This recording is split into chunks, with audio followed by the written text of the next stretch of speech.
우리는 보통 시간에 관해 생각할 때 기본적으로는 지구 어디서나 동일하고 항상 과거에서 미래로 흐르는 대상으로서 인식하곤 합니다. 전 우주 속에 있는 그 어떠한 대상이라도 보이지도 않고 실체가 있는지도 모르지만 우리들은 어쨌든 모든 존재들이 분명하고도 거대한 시간의 흐름 속에서 상호작용한다고 생각하고 있죠. 하지만 시간에 관한 이 모든 생각들이 틀렸다고 한다면, 시간이 그 중력 자체라고 한다면 여러분은 그 사실을 받아들이실 수 있나요? 과학쿠키 오늘의 이야기는 바로 현대과학의 새로운 패러다임의 후보들 중 하나인 시간이란 대체 무엇인가에 관한 이야기입니다.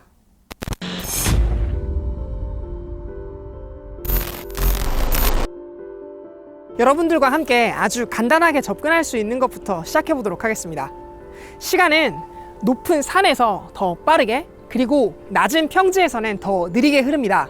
인간의 감각으로는 도저히 느낄 수 없는 매우 짧은 시간의 차이겠지만 몇십억 분의 1초의 차이마저도 정밀하게 잴 수 있는 원자시계를 이용한다면 고작 몇 미터 정도의 작은 차이에서도 시간이 다르게 흐르는 걸 측정해낼 수 있습니다.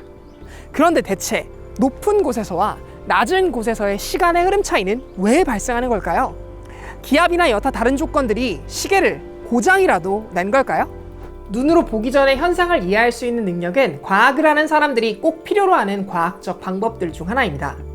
이러한 능력을 예로부터 아주 능숙하게 사용했던 과거의 몇몇 사람들을 우리는 자연철학자라는 이름으로 불러왔고, 19세기에 접어들어 그들은 과학자라는 이름으로 불리우게 되었죠. 고대 그리스의 현인들 중 한 사람이었던 아낙시만드로스는 콜럼버스의 대항 일주 없이도 지구가 이렇게 둥글다는 사실을 몇몇 증거를 통해 알 수 있었습니다. 15세기부터 16세기 사이에 활동했던 코페르니쿠스는 우주로 나가지 않았음에도 불구하고 지구가 태양을 돌고 있다는 사실을 알아냈죠. 오늘날과 같이 최대 약 518조 분의 1초만큼 극히 세밀한 시간 간격을 잴 수 있는 시계가 없었던 20세기 초에도 아인슈타인은 높은 곳에서와 낮은 곳에서의 시간이 다르게 흐른다는 것을 알 수 있었죠. 이러한 과정을 통해 우리는 너무나도 당연하다고 생각했던 것들이 단순한 편견에 불과했다는 것을 깨달을 수 있게 되었습니다. 우리의 경험으로 빗대어 세상을 바라보면 지구는 평평한 것처럼 보이고 하늘의 별들이 지구를 중심으로 돌고 있는 것처럼 보이며 어디에서나 시간은 동등하게 흐르는 것처럼 보입니다. 평평한 지구는 아낙시만드로스의 직관을 통해 산산조각났고, 지구가 우주의 중심이라는 주장은 코페르니쿠스의 직관을 통해 깨졌으며, 어디에서나 시간이 동등하게 흐른다는 사실은 아인슈타인에 의해 무너지게 되었죠. 대체 시간에 대한 이 당연하다고 생각했던 믿음은 어떻게 깨질 수 있게 되었을까요? 시간에 대한 편견을 깨기 이전에 우리가 과거로부터 시간을 어떻게 인지해왔는지 들여다볼 필요가 있습니다. 시간이라는 어원에서 볼 수 있듯이 인간은 수세기 이전부터 시간을 하루라고 부르는 반복되는 일주일 사이의 간격으로부터 잘게 나누어 사용해왔습니다. 성경에 수록된 마태복음서 20장 1절부터 16절 사이의 내용을 자세히 들여다보면 당시 사람들은 계절에 상관없이 새벽부터 석양까지의 시간을 하루의 반나절로 인지하고 있었음을 알 수 있는데, 재미있는 것은 계절에 따라 바로 이 일출 시간과 일몰 시간은 바뀐다는 점이죠. 즉 마태복음의 시대를 기준으로 서양에서의 시간은 절대적이고 정확한 기준이 아닌 변하는 기준이었습니다. 시간의 기준이 기존의 방식에서와 달리 합리적인 방법을 이용하기 시작한 건 13세기가 되어서부터였습니다. 이때부터의 시간은 르네상스와 같은 사회의 큰 변화의 흐름과 함께 절대적인 존재로부터 수학자들과 기술자들로 옮겨가게 됩니다. 스트라스부르 대성당에서는 이러한 변화를 두 개의 해시계로부터 확인할 수 있는데, 약 1200년경에 만들어진 시계는 천사가, 그리고 약 1400년경에 만들어진 시계는 수학자가 들고 있는 모습을 확인할 수 있죠. 우리가 시계를 유용한 도구로 사용할 수 있는 것은 바로 시간 그 자체가 약속의 기준이 될 수 있기 때문입니다. 가령 유명 연예인이 한강공원에서 콘서트를 연다는 소식을 접했다고 한들 어느 날 몇 시라는 시간에 관한 정보가 없다면 우리는 그 공연을 볼 수 없습니다. 비행기를 통해 만 하루 만에 지구 어느 나라라도 움직일 수 있는 현대사회의 경우 그러한 교통수단의 원활한 통행을 위해서라도 시간은 반드시 통일되어야만 합니다. 하지만 마차와 같은 교통수단이 보편화되었을 당시에는 그러한 고민을 할 필요가 없었죠. 왜냐하면 지구 어느 곳에서라도 해가 남쪽 하늘 중앙에 떠있는 바로 그 시간을 정오, 즉 12시로 기준을 잡고 그 시간을 기준으로 종탑의 시계를 맞추면 불편함이 없이 아주 유용하게 시계를 사용할 수 있었거든요. 이렇게 세운 기준은 상대적으로 동쪽에 위치한 도시와 서쪽에 위치한 도시 사이의 크고 작은 시간의 차이를 일으켰지만 도시 간 이동에 하루 이상이 소요되던 당시에는 이것이 큰 문제가 되지 않았습니다. 증기기관이 등장하면서 산업의 혁명이 일어나기 전까지는 말이죠. 산업혁명은 교통수단에 획기적인 변화를 가져왔습니다. 더 이상 인간은 말이나 인력과 같은 사람으로부터 만들어진 동력을 이용하지 않아도 움직일 수 있는 도구를 얻어내게 되었죠. 스팀 엔진, 증기기관을 통해 점점 도시 간 체감거리는 짧아지게 되었고, 이는 자연스레 약속의 기준으로 이용되는 시간이 새로운 조율의 기준을 가져야 한다는 결과로 이어졌습니다. 열차가 출발하고 도착하는 시간이 도시마다 다르다고 하면 너무나 혼란스러울 테니까요. 예로부터 시계에 관한 기술을 정밀하게 연구했던 런던의 연구기관이 있습니다. 바로 그리니치 천문대이죠. 앞선 문제를 해결하기 위해 우리는 경도에 따른 표준 시간대라는 개념을 사용합니다. 그리니치를 지나는 본초 좌우선을 기준으로 동경과 서경으로 나눠 각 지역별 정오 시간을 고려하여 마련한 시간의 기준이죠. 사실 최초의 제안은 당시 세계의 패권을 잡고 있었던 대영 제국의 수도 런던의 12시를 기준으로 전 세계의 시간을 통일하자는 아니었지만, 각지에 살고 있던 사람들은 이러한 결정에 매우 큰 불만을 가질 수밖에 없었습니다. 그도 그럴 것이, 세계 각지의 사람들은 모두가 12시가 정오라고 생각하며 살다가 어느 도시는 오전 3시가 정오, 또 어느 도시는 오후 6시가 정오가 될 노릇이라고 생각하면 이에 대한 불만을 가지는 것은 너무나 자연스럽고 당연한 것으로 보입니다. 이에 표준 시간대라는 나름의 합리성을 갖춘 기준을 활용해 각 도시들은 시간을 맞추기 시작합니다. 당시의 최선의 방법은 전시를 이용한 시간의 표준화였습니다. 하지만 전시를 이용한 방법은 자연스럽게 물리적 한계에 부딪히게 됩니다. 전기 신호가 전달되는 과정에서 발생하는 시간의 지연이 바로 그 이유이지요. 신호 자체가 느리게 전달된다기보다는 당시에는 이 도시, 저 도시로 전달되는 전신의 정보의 통신 연결, 즉 교환 업무를 기계가 아닌 사람이 대신했었는데, 이렇게 중간중간 정보를 전달하는 과정에서 발생하는 시간의 딜레이가 정밀한 표준을 마련하는 데 커다란 방해 요인으로 작용했을 테니까요. 이와 다르게 오늘날 우리들은 원자시계의 정밀성으로 튜닝된 시계를 들고 다니고 있고, 표준을 맞춘다는 번거로움조차 전혀 모르고 살아가기 때문에 이러한 문화 속에서 살아가는 우리들에게 있어 절대적으로 시간은 어디에서나 동일하게 흐른다는 사실이 익숙하게 받아들여집니다. 이렇듯 당연하게 시간이 동기화된 환경 속에서 살아가는 우리들과는 다르게, 당시 베른의 특허사무소에서 3급 사무관으로 근무했던 아인슈타인에게 있어서는 이 시간을 동기화하는 문제는 커다란 골칫거리이자 거의 한 세기 이상의 과학기술을 앞당겼다고도 여겨지는 위대한 발견, 상대성 이론에 영감을 주게 됩니다.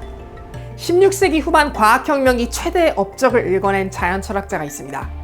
만유인력을 발견해낸 뉴턴이 바로 그 인물이죠. 뉴턴은 과거 아리스타르코스가 생각했던 시간에 관한 철학에 큰 영향을 받았는데, 그에 따르면 시간이란 이 세상의 변화를 가져오는 존재 그 자체를 의미합니다. 과학 퀴처널이 탄생하고 얼마 안 되어 만든 시간이란 무엇인가라는 영상 속에서의 시간이 바로 아리스타르코스가 정의한 시간이죠. 변화 그 자체를 의미하는 흐름, 이것을 우리는 시간의 본질로서 알고 있습니다. 지금 여기에 제가 기록한 모든 공식들에서 찾을 수 있는 바로 이 t라고 하는 문자는 타임으로서 뉴턴의 역학법칙들이나 맥스웰의 전자기 방정식, 심지어는 슈레딩거 방정식과 양자 장론마저도 바로 이 시간이라는 변수가 포함되어 있습니다. 시간이 흐른다는 것은 이러한 세상을 서술하는 모든 방정식에 자연스럽게 포함되는 변수입니다. 바로 이러한 변수에 대해 아인슈타인은 모든 대상의 시간이 동일하게 흐른다는 것이 물리학적으로 불가능하다는 것을 그의 천재적인 직관과 그의 손에 쥐어주었던 펜 하나로 도출해냈던 것입니다. 속도를 가진 대상은 그렇지 않은 대상이 보았을 때 시간이 느리게 하는 것처럼 보이며, 중력은 우리 우주에 존재하는 모든 위치에서 독립적인 시간의 흐름을 갖도록 만든다. 즉 애초부터 동일하게 시간이 흐르는 공간 따위는 존재하지 않는다는 것. 이것을 아인슈타인은 1905년으로부터 출발하여 약 10년 만의 연구 결과, 즉 상대성 이론으로부터 알아내게 되었습니다. 일반 상대성 이론에 따르면 물체가 떨어진다는 것, 즉 중력은 곧 물체가 자신의 시간이 덜 흐를 수 있는 방향으로 나아가는 현상이라고 이야기합니다. 가령 여기 있는 이 공을 아래로 떨어뜨리면 공은 자연스럽게 시간이 느리게 흐르는 공간으로 나아갑니다. 아인슈타인은 이러한 현상을 시공간이라는, 공간이라는 3차원에 시간이라는 1차원을 덧붙인 형태로 설명하는 데 성공했습니다. 현재까지 과학자들이 밝혀낸 물리학 최전선 지식에 따르면 이 세상의 물리적 현실들의 상호작용을 이해하는 데 사용하는 물질을 물리학에서는 장이라는 개념으로 부르고 있습니다.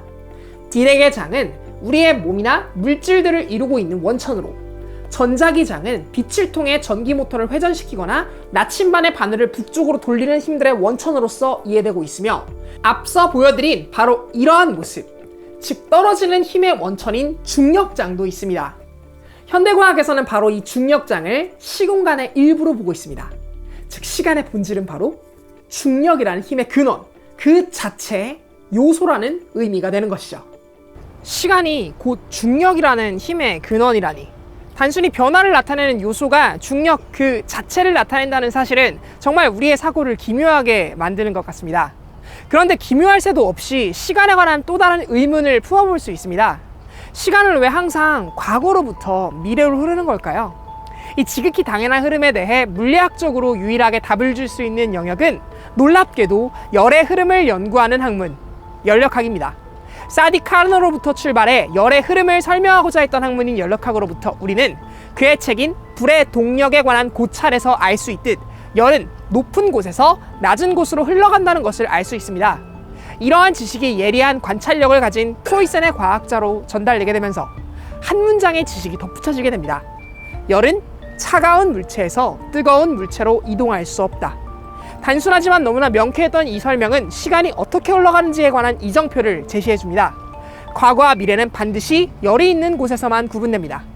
평평한 판에 공이 일정한 속도로 굴러가는 모습에서 우리는 이것이 지금 제대로 재생되고 있는지 아니면 거꾸로 재생되고 있는지 알 방법이 없습니다. 하지만 공의 속도가 느려지거나 멈추는 영상이라면 제대로 재생된다는 걸 알 수 있죠. 갑자기 뜬금없이 공이 점점 빨라진다면 이것은 역으로 재생되었다는 것을 금방 알 수 있도록 만들어줍니다. 공이 멈추고 있는 상황에서 공을 멈춘 것은 마찰력일 텐데 이때 공이 가지고 있던 에너지는 열로 전환됩니다. 이렇듯 과거와 미래는 반드시 열이 있는 곳에서만 구분이 가능합니다. 이는 곧 시간은 반드시 열의 흐름과 매우 깊은 연관을 가진다는 것으로 귀결됩니다. 이러한 열의 흐름을 설명하기 위해 클라우지우스는 엔트로피라는 개념을 만들어냈습니다. 그리고 이 엔트로피에 대해 클라우지우스 이후의 열역학을 아주 놀라울 정도로 도약시켰던 루드비히 볼츠만은 엔트로피란 분자들이 요동치면서 점점 전체적으로 무질서한 상태로 나아가는 현상이라고 이야기했습니다. 그런데 이러한 발견에서 사람들에게 잘 알려지지 않은 정말 소름 돋을 정도로 놀라운 도약이 하나 더 있습니다. 앞서 이야기한 엔트로피의 법칙에 따르면 분자들이 요동에 의해 점점 무질서해지기 위해서는 반드시 처음에는 질서 정연한 상태로 존재하고 있어야만 합니다. 그런데 대체 이 질서 정연한 상태란 무엇일까요? 여기 트럼프 한 덱을 이용해 이 질서 정연한 것에 대해서 이야기해 보겠습니다. 덱은 총 52장의 카드로 구성되어 있는데 보시는 것처럼 앞 26장은 붉은색으로, 뒷 26장은 검은색으로 이루어져 있습니다. 상당히 질서 정연하죠? 왜 그런가요? 그것은 우리가 색깔이라는 의미를 이 카드에 부여했기 때문에 질서 정연하다고 이야기할 수 있는 것입니다. 만약 색깔이 아니라 숫자의 배열이라고 한다면 과연 이 카드는 질서 정연하다고 할 수 있을까요? 보시는 바와 같이 아주 무작위한 상태라는 것을 알 수 있습니다. 또 다른 의미에서 이야기해 볼까요? 여기 보이는 이 카드를 마구잡이로 섞습니다. 그럼 앞서 이야기한 색깔마저도 무작위한 상태가 될 것입니다. 하지만 이 카드는 현재 제 손이라는 이러한 한정된 공간 속에서 이렇게 차곡차곡 개어져 있죠? 공간상에 펼쳐지지 않은 이 카드는 과연 무작위적으로 존재한다고 이야기할 수 있을까요? 그마저도 무작위하기 위해 카드를 흩뿌려 보겠습니다. 하지만 이렇게 카드를 흩뿌린다고 한들 한낱 지구라고 하는 이 아주 작은 스케일, 그러니까 우주 전체에서 봤을 때 정말로 이 점과 같은 이 곳에 이렇게 흩뿌려진다 한들 이들은 과연 우주 전체에 퍼져 있다고 이야기할 수 있을까요? 이들은 과연 무작위하다고 이야기할 수 있을까요?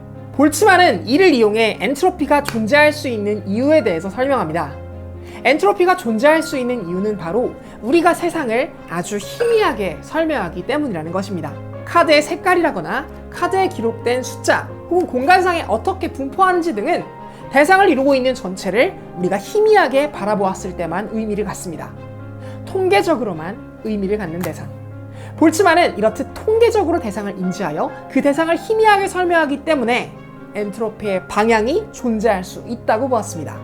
이는 역으로 말해서 분자와 원자 스케일에서 설명 가능한 양자 역학의 영역까지, 즉 아주 미세하고도 정교한 세계까지 물리학적 관찰이 면밀하게 진행되면 엔트로피의 흐름이 없어질 수 있다는 의미가 됩니다.